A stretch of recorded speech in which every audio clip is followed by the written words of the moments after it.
The Kaylee Chronicles Anniversary Edition, written by Janice Costa, narrated by Lorraine Sienna Reed.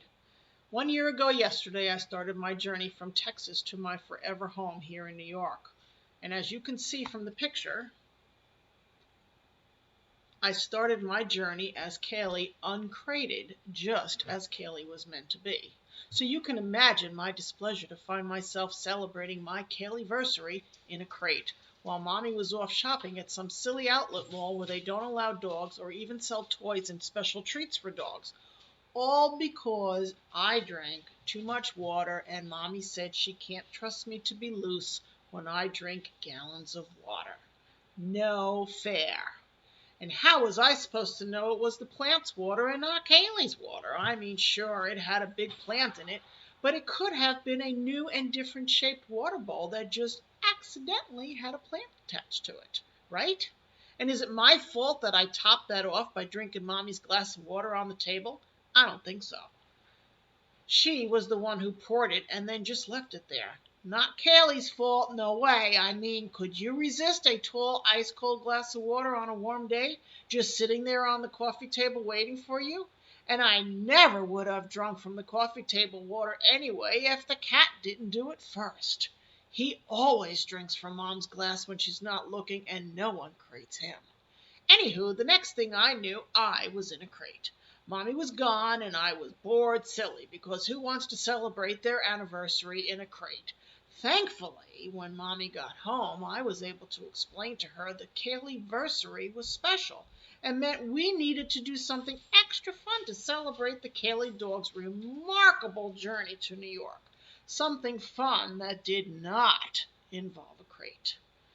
But your gotcha day isn't until Monday, she said. Silly Mommy. How does she not understand that we need several days to celebrate the wonderful Kaylee journey? It took me 3 days to get to New York, so there should be 3 days of special celebrations, right? Once I reminded her of the long, grueling trip I took just to be with her and how they almost murdered me in that terrible place in Texas, she relented and agreed we should do something wonderful for Kaylee. I decided on the dog park because the park is fun. Dogs to run with, people to adore me and pet me, and tennis balls for my sister. Am I a generous dog or what? What could be better? Well, you'd think nothing, but I always strive for better, so I suggested to Mom that we have our friends Bob and Shadow join us.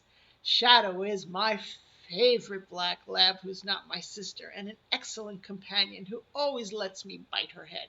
And Bob is my favorite Bob, even though he bonked me on the head with a tennis ball once. But he also has the biggest, best backyard ever, and he knows how to barbecue, which is a big plus. And he always remembers to make extra burgers for us dogs, which is yet another reason to adore him. Plus, Shadow has trained him to give truly excellent belly rubs. So there we were, 3 dogs and 2 humans, enjoying this giant park full of more people and more dogs, and I'm running everywhere and meeting everyone, and they're telling me how adorable I am, which is truly life as it should be. It was hard to tear myself away from my adoring human public, I'll tell you, but there were dogs to chase, so I finally had to leave the humans to go bite some doggy heads and tackle and be tackled. Of course, Mom had to go all helicopter mom on me. Kaylee, stop biting that pit bull's head, and Kaylee, please don't tackle the Rottweiler, as if some helpless little foo-foo dog and not a big scary Malinois with a big scary Malinois teeth. I don't know why she worries so much in the park. I tell her, I am Malinois, hear me roar. Or more likely, hear me climb into people's laps and sigh loudly when they rub my ears just right.